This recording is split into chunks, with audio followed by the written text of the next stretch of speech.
Salut, salut. Bonne année l'équipe. J'espère que vous avez passé de super fêtes, que vous avez été gâtés à Noël, que vous avez bien passé votre nouvel an et que vous aurez plein de bonnes choses qui vont arriver dans cette année 2026. J'ai mon supérieur qui m'a annoncé que 2026 serait une meilleure année que 2025, donc j'espère que ce sera vrai pour tout le monde. Aujourd'hui, pour la reprise, puisque les vacances se sont passées, j'ai pu moins tourner, donc je reviens avec un peu d'absence, mais de toute façon, vous êtes 10 à regarder les vidéos, donc c'est pas très grave, je pense que tout le monde s'en bat les couilles. Bat les couilles, bat les couilles, bat les couilles.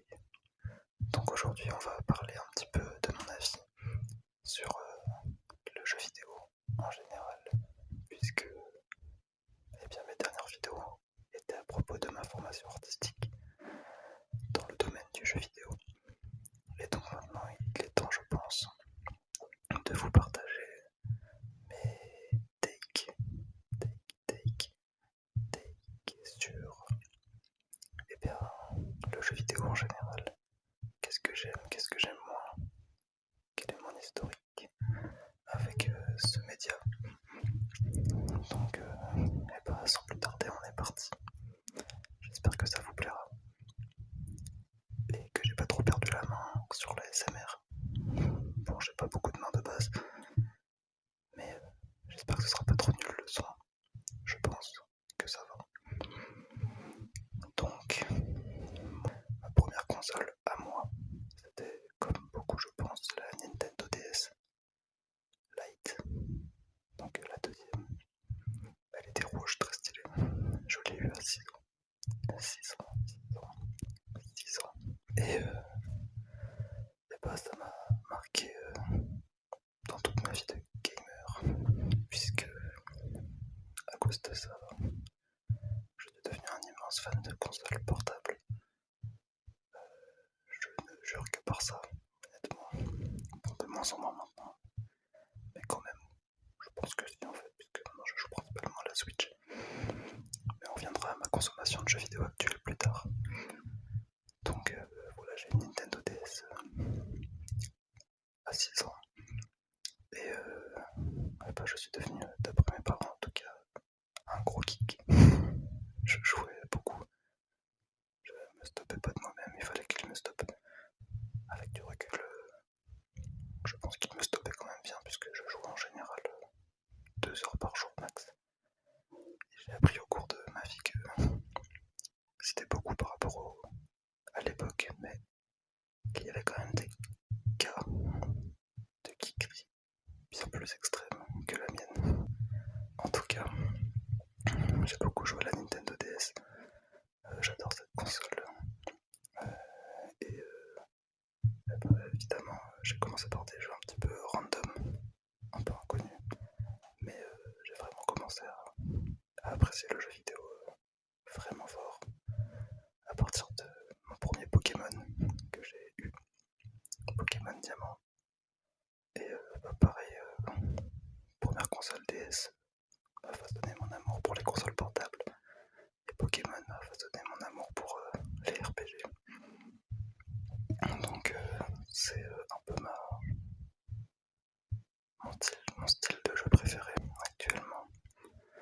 Et du coup, eh ben, j'ai pensé Pokémon. En fait, avant je jouais à des jeux vidéo un peu platformer ou d'action quoi. Une fois qu'on les avait finis, bah basta, il fallait recommencer, c'est tout. Pokémon, j'étais vraiment choqué qu'il y ait un post-game, qu'on puisse jouer après la fin du jeu, continuer l'aventure et revenir sur son jeu jusqu'à ce que mort s'en suive. Passer beaucoup d'heures dessus finalement.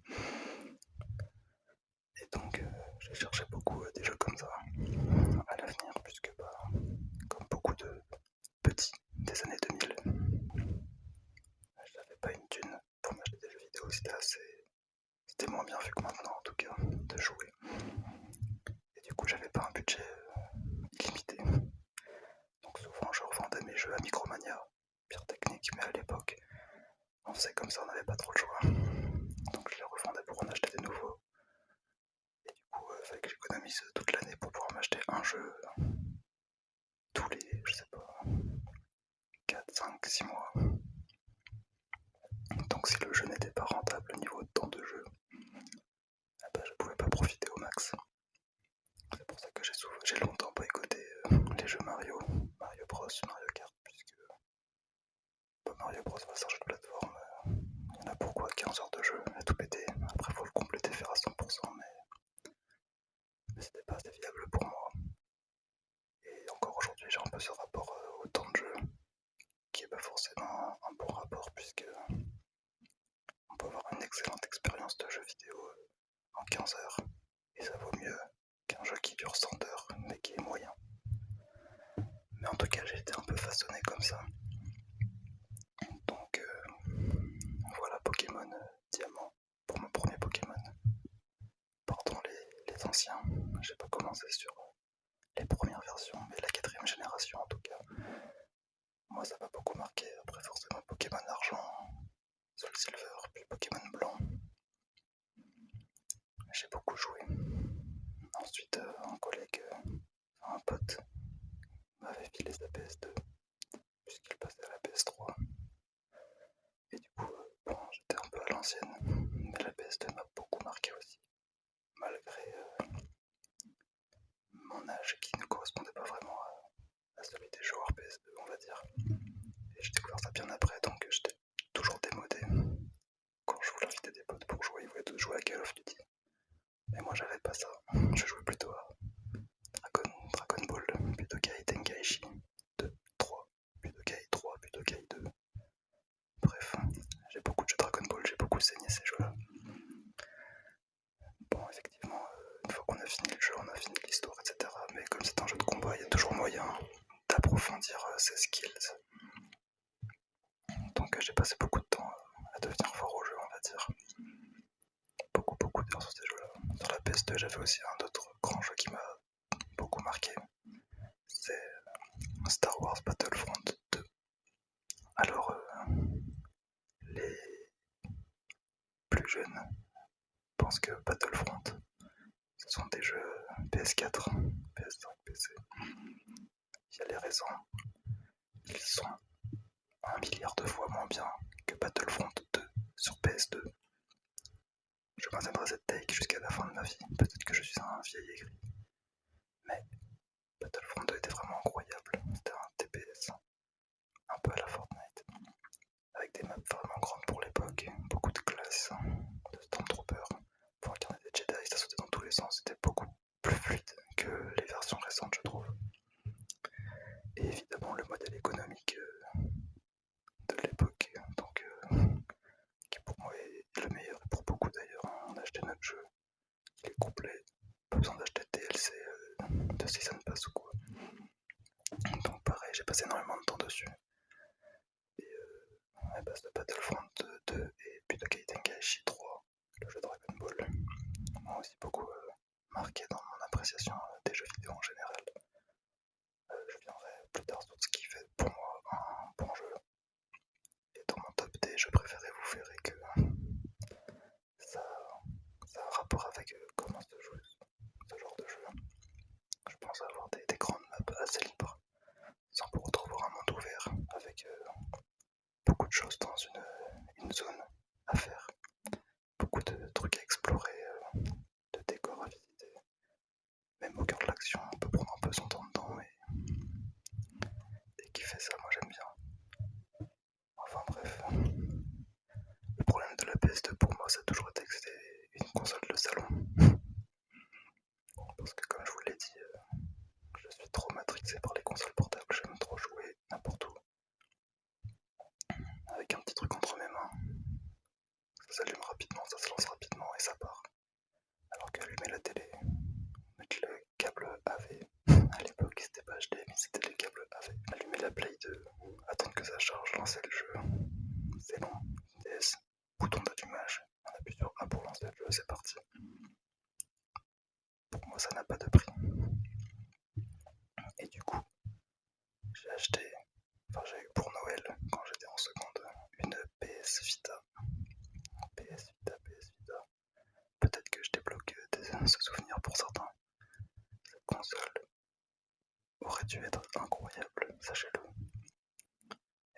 personne s'en rappelle car il n'y a vraiment pas beaucoup de jeux de grande envergure dessus. Il y en a peut-être 3-4. Mais la console est trop exceptionnelle. C'était vraiment trop de contrôle, de joystick, un pavé tactile arrière, un écran tactile à l'avant. La console était trop bien, il y aurait dû avoir tellement de bangers dessus. Pour moi, du coup, comme je l'avais, eh ben, je me suis investi dans beaucoup de jeux dessus, malgré la faible quantité de jeux qu'il y avait dans le catalogue de la PS8.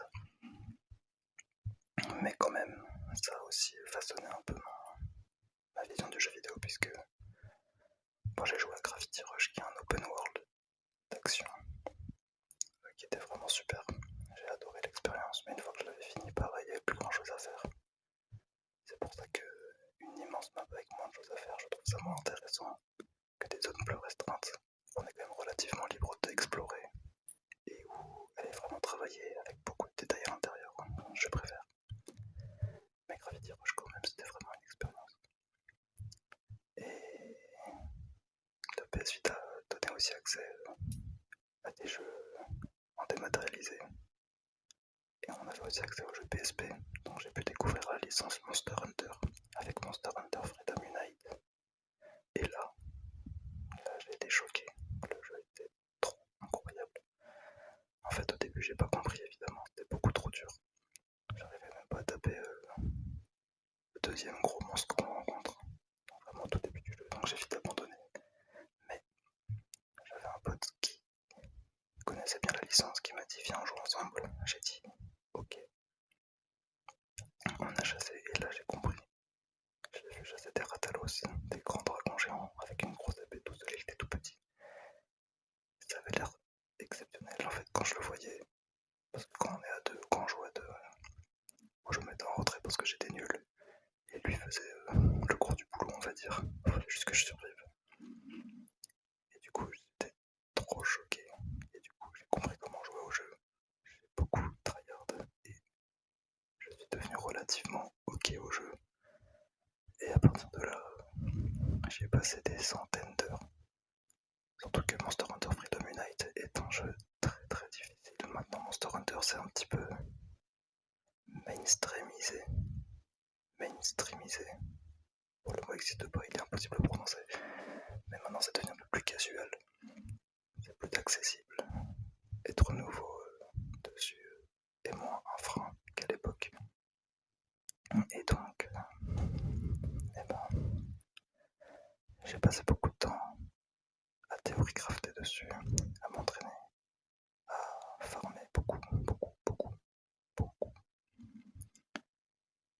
Ce qui fait que maintenant, encore une fois, dès que de vieilles écrits, même si j'adore les récents qui sont très beaux, qui sont vraiment aboutis, je regrette un peu la difficulté de l'époque.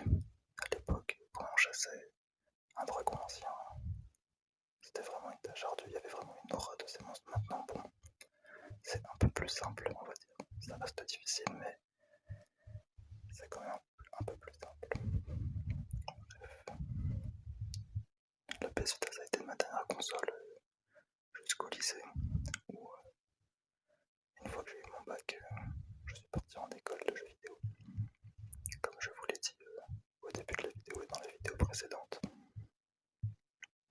Il s'avère que mon école m'a fourni un PC portable, mais un PC gaming extrêmement puissant. Donc j'ai pu découvrir un peu les joueurs de Steam et un nouveau catalogue de jeux s'est ouvert à moi. Malgré ça, j'ai un petit peu lâché le jeu vidéo à cette époque, car j'avais moins de temps et dans ma formation, même si tout le monde était à fond dans le jeu vidéo, mais bon, on apprenait un petit peu les coulisses, comment ça marchait, comment on faisait un jeu vidéo. Et comme nos professeurs nous l'ont dit, ça enlève un petit peu de magie au jeu vidéo. De savoir que sur une map qu'on trouvait super beau, en fait, il y a juste des vieux plans, genre des feuilles plates, qui servent à faire les arbres ou les touffes d'herbe, etc. Ça perd un peu de son charme, mais savoir comment c'est fait, ça permet aussi d'apprécier encore plus un excellent jeu vidéo on sait comment c'est fait, c'est un peu comme un tour de magie. Au début, on est fasciné parce qu'on ne sait pas comment ça marche. Et une fois qu'on sait comment ça marche, on est fasciné parce qu'on sait plus ou moins comment ça marche. Et on voit à quel point la technique derrière est exceptionnelle. Donc voilà, sur cette période, j'ai joué un peu sur PC, donc j'ai pu acheter Monster Hunter World, forcément, puisque je suis fan de Monster Hunter, grâce à la PS Vita. J'ai aussi acheté quelques autres jeux un peu moins connus. Si j'ai quand même acheté Dragon Ball Z Kakarot, que j'ai beaucoup apprécié, mais je n'ai pas passé énormément de temps dessus non plus. Et d'autres petits jeux indés bien sympathiques, qui m'ont un peu élargi mes horizons. Mais finalement, la principale expérience jeu vidéo que j'ai eue pendant cette période post-bac, ça a surtout été mon école, toute la culture jeu vidéo que j'ai pu acquérir, et toutes les techniques pour en faire, toutes les notions de game art et de game design. Donc voilà, un petit frein dans ma carrière de gamer, je jouais vachement moins. Et du coup, il y avait un petit décalage entre moi et les autres élèves qui jouaient vraiment énormément. Je ressentais bien que j'étais pas tant un geek que ça finalement à l'époque aussi, malgré ce que mes parents pouvaient dire de moi, ou même les collègues de ma classe. En fait, je suis rentré dans une bulle où tout le monde était plus geek que moi. Ça m'a fait relativiser. Et du coup, comme j'avais pas de 3DS ni de Switch, ça faisait longtemps que j'avais pas fait un petit Pokémon. Ça m'avait un peu manqué. Du coup, je me suis acheté une Switch après l'école, une fois que je suis rentré dans la vie active. La vie active, la vie active, la vie active. Et bon, du coup, sur Switch, j'ai joué à quelques jeux, mais pareil, j'ai moins de temps. Ce qui a créé une petite frustration en moi, puisque je suis fan de jeux à grosse durée de vie, beaucoup de RPG. Et j'avais vachement moins de temps dans ma vie pour, pour jouer. Donc je voulais pas me lancer dans un gros jeu qui me prendrait beaucoup de temps, parce que je pensais ne pas pouvoir m'impliquer à fond dedans. Bon, comme j'avais mes vacances d'été, une année, je me suis dit que quand même j'allais en faire pendant cette période-là, et j'ai joué à Xenoblade Chronicle 3, qui était vraiment excellent. Ça m'a fait beaucoup de bien de m'investir dans un univers vidéoludique. Donc j'aime toujours, c'est juste que je ne me donne pas encore assez le temps pour y jouer. Et donc voilà, là actuellement j'ai repris un peu la Switch, puisque j'ai eu à Noël, ce Noël 2025, Deltarune. J'ai eu un petit trip Undertale récemment, parce que j'avais beaucoup apprécié suivre ce jeu en let's play. J'ai fait jouer ma copine à ce jeu, et ça m'a beaucoup plu. Mais du coup, j'ai reçu Deltarune, la pseudo-suite de Undertale, et même si j'avais vu quelques vidéos dessus, ça me branchait moyennement. Comme on me l'a offert, j'y joue. Et c'est vachement plus sympa à jouer qu'à regarder, donc je suis assez content. Là, je n'en suis qu'au chapitre 2 sur 4. Et un chapitre 5 va sortir en 2026, donc ça fait plaisir. En tout cas, je prends du plaisir à jouer, malgré mon manque d'investissement dans le jeu vidéo au fil des années. Je deviens un vieil adulte. Et je me suis trouvé d'autres passions entre temps, donc forcément, ça n'aide pas. Bref. Je vais du coup maintenant vous révéler en avant-première, pour vous, rien que pour vous, mon top jeu vidéo personnel de tous les temps. Alors j'ai toujours eu du mal à situer précisément quelle place aurait chaque jeu, mais en tout cas j'ai un top 3 voire un top 4 qui existe. Mon top 3 des jeux tout confondus est composé de c'est plutôt des licences d'ailleurs, coup, ce sont les licences suivantes. Il y a évidemment Pokémon, dont je parle depuis le début de cette vidéo. Pokémon, c'est vraiment trop bien, c'est énorme comme licence de jeux vidéo. Les jeux sont quali, en tout cas à l'époque de la DS. Les régions sont très grandes, mais c'est assez dirigiste du coup, et ce n'est pas ouvert.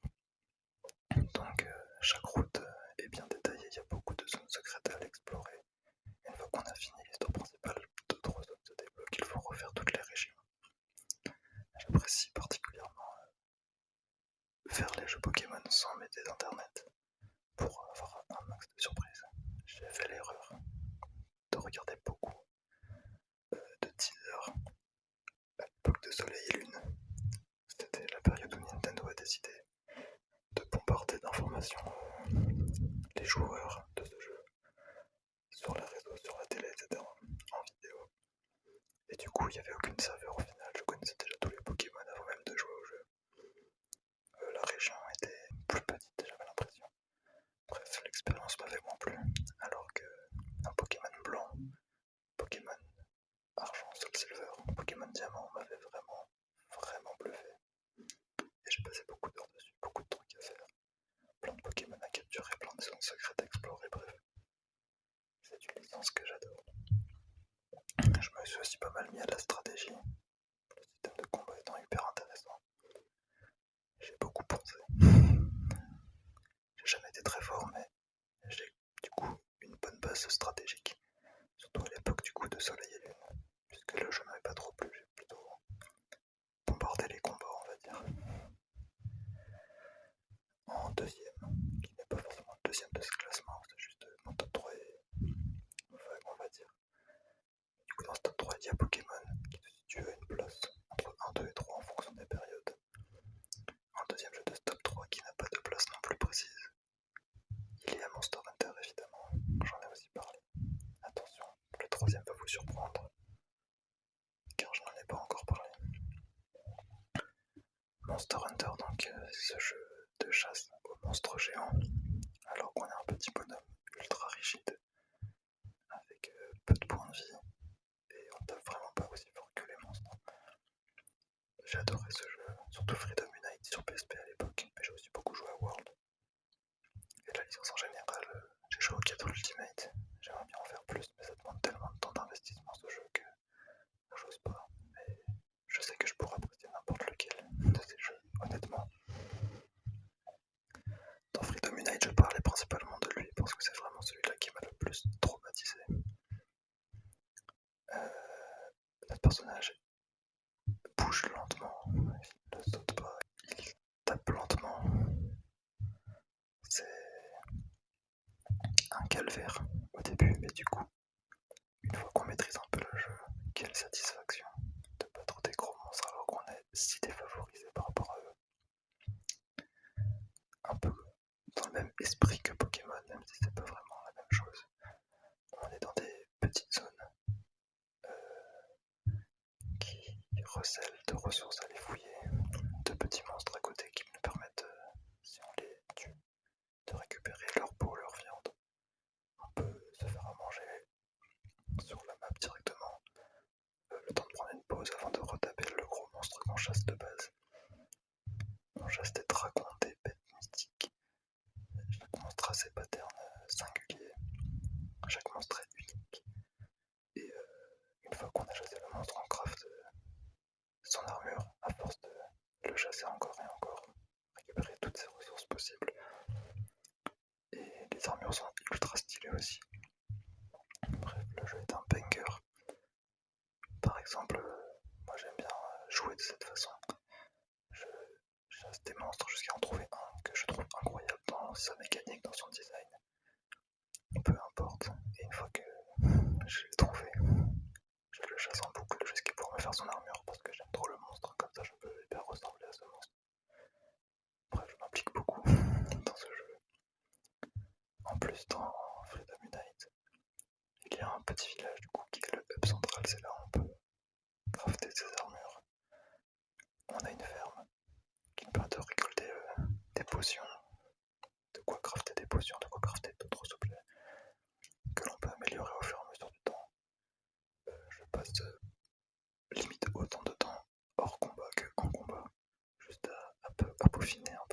concentration avant d'aller chasser. Alors du coup voilà, comme j'ai dit, ça prend beaucoup de temps, c'est très chronophage, il faut beaucoup d'investissement dans ce jeu.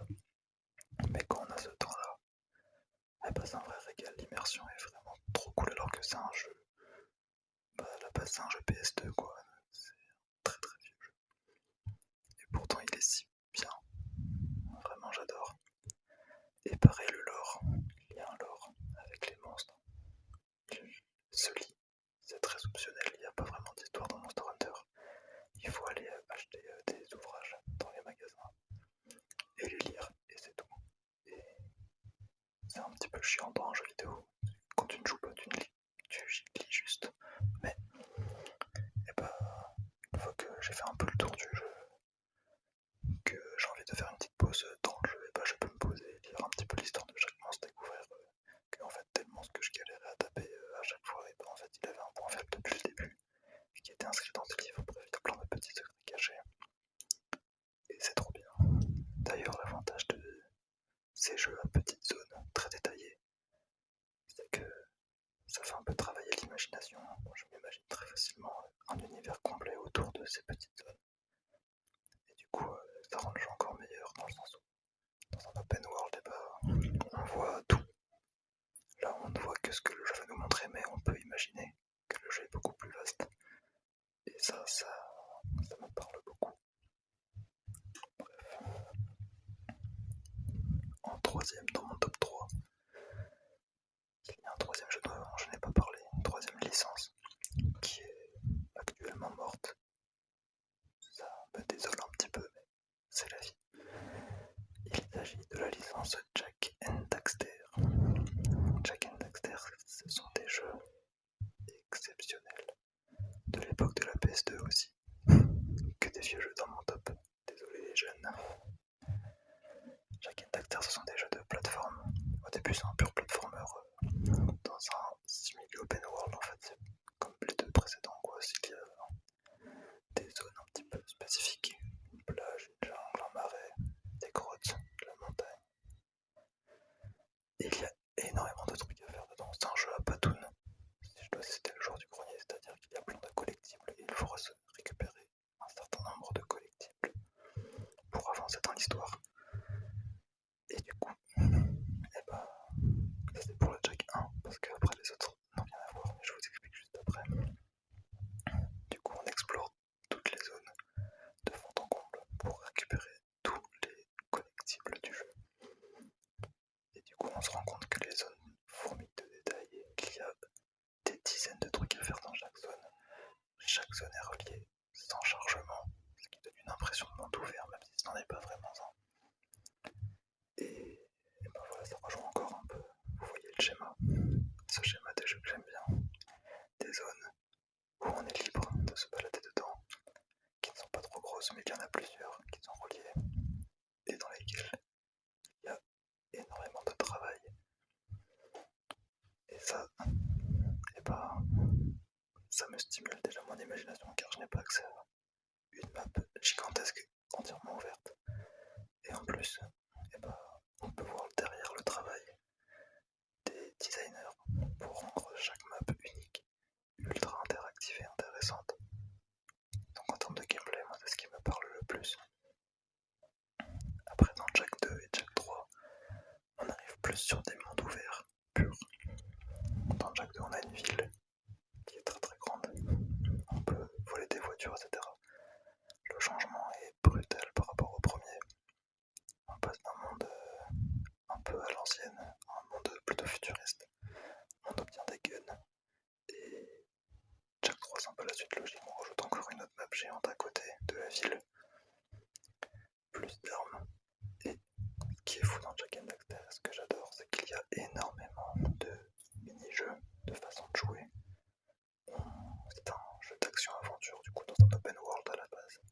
Mais ça peut devenir un shooter quand on monte dans une tourelle, un jeu de course avec des voitures qui roulent, ou un autre jeu de course un peu plus à la Wipeout 2048 pour ceux qui savent, avec des voitures volantes. Il y a un Pac-Man dans Jak 3, on peut faire de l'overboard avec des figures de skate, etc. À la Tony ni pour skater. Bref, il y a 1 milliard de trucs à faire dans ces jeux, et tout est relativement maîtrisé, l'ensemble est ultra cohérent, l'histoire du 2 et 3 est vraiment bonne pour moi. Notre personnage débloque des pouvoirs toujours plus dingues, on peut arrêter le temps, on peut voler, on peut devenir géant, devenir invisible. Les armes sont folles, on peut inverser la gravité avec une arme, on peut envoyer des tourelles, etc. Bref, c'est extrêmement fun, c'est immense, et c'est un réel plaisir pour un jeu qui date de la PS2, je le rappelle. Dans tous les cas, je détaillerai chacun des jeux que je vous mentionne ici dans d'autres vidéos, parce que j'ai beaucoup de choses à dire sur chacun d'entre eux. Et d'ailleurs, j'avais peur que la vidéo soit un petit peu courte au début, mais maintenant que je m'étale sur chacun de ces trois jeux de mon top 3, je me rends compte que je vais encore faire une vidéo qui va durer un certain temps. Bref, pour mon quatrième jeu, car il y en a un qui est juste un petit peu derrière, mais que je mentionne quand même parce que j'y pense beaucoup à l'intégrer dans mes top jeux. C'est Undertale, j'en ai parlé tout à l'heure. Undertale, c'est vraiment trop bien. C'est pareil, en fait, c'est une map, c'est un RPG qui est pas hyper grand. La map, c'est pas une map de Pokémon, mais en fait, c'est un jeu qui donne envie de tout lire, parler à tous les personnages du jeu. C'est assez fou. Et pourtant, il n'y a pas forcément plus de quêtes secondaires que ça, c'est juste que les personnages sont trop bien écrits, l'histoire est trop bien. Le gameplay est vraiment sympa. Et ouais, c'est un peu dans la même veine que les trois autres, mais il y a quand même une grosse différence qui fait que je le mets pas vraiment dans mon top 3, mais qui est vraiment à ça de l'être, puisque ce jeu m'a vraiment choqué. Alors, je peux pas imaginer un monde où je ne cite pas ce jeu dans un top des jeux de tous les temps. Donc voilà, pour ce top, comme je l'ai dit, je ferai des vidéos sur chacun de ces jeux. En tout cas, vous avez aussi eu du coup ma vision d'un bon jeu vidéo. En fait, vous voyez que ce ne sont que des vieux jeux. J'ai joué à des jeux plus récents qui étaient beaucoup plus beaux graphiquement, beaucoup plus maniables, beaucoup plus objectivement qualitatifs, on va dire. Mais j'ai l'impression que plus le temps passe, et plus il est difficile de trouver des jeux avec un gameplay vraiment original, qualitatif, abouti, et qu'on met beaucoup l'emphase sur le graphisme, la maniabilité, le fait d'avoir des beaux points de vue. Les jeux deviennent un peu plus faciles. Et en termes de jeux solo, en tout cas, je parle parce que maintenant j'ai l'impression que l'intérêt se porte beaucoup sur les jeux compétitifs, que j'aime aussi beaucoup. Mais voilà, quand on est nul à ces jeux, c'est plus compliqué. Moi, plus j'avance dans la vie, moins je joue, donc moins je suis fort au jeu.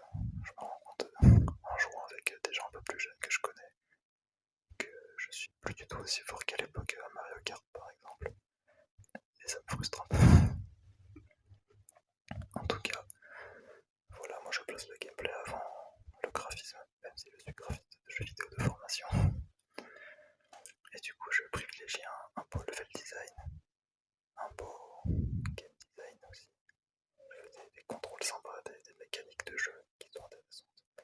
Et bah, au final, même graphiquement, je place le level art bien plus au-dessus que des textures vraiment très quali, des modèles 3D aboutis et très détaillés.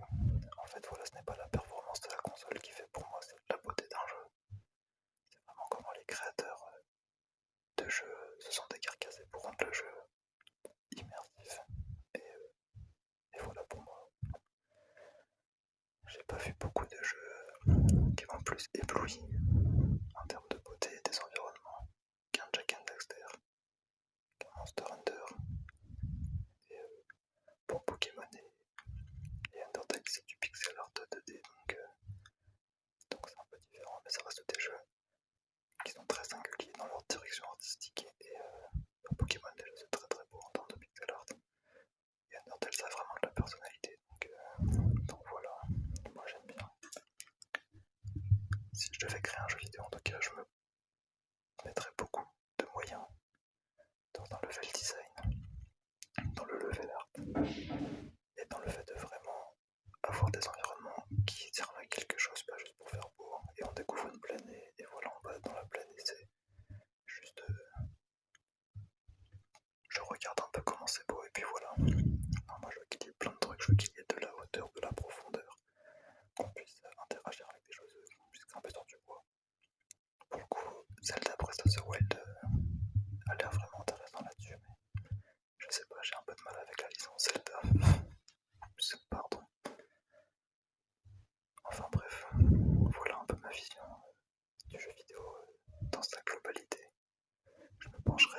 sur chaque jeu qui m'ont marqué, et peut-être même d'autres que les 4 cités,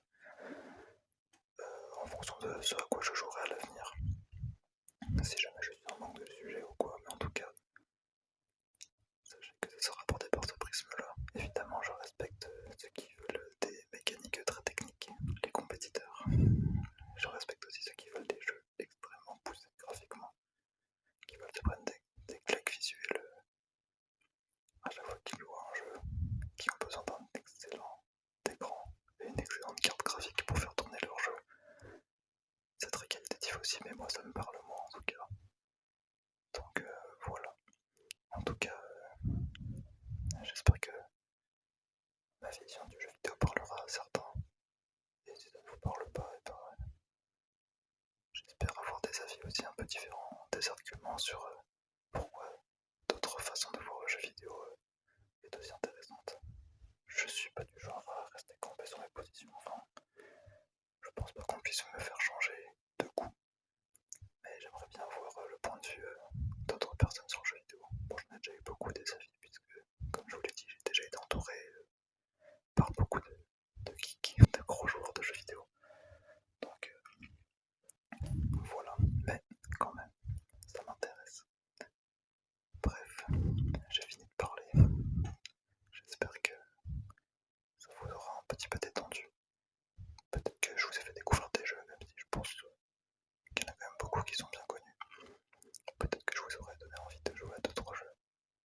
En tout cas, moi je pense que j'ai fait mon job pour cette vidéo, donc je vous souhaite encore le meilleur pour l'année 2026. Et puis je vous souhaite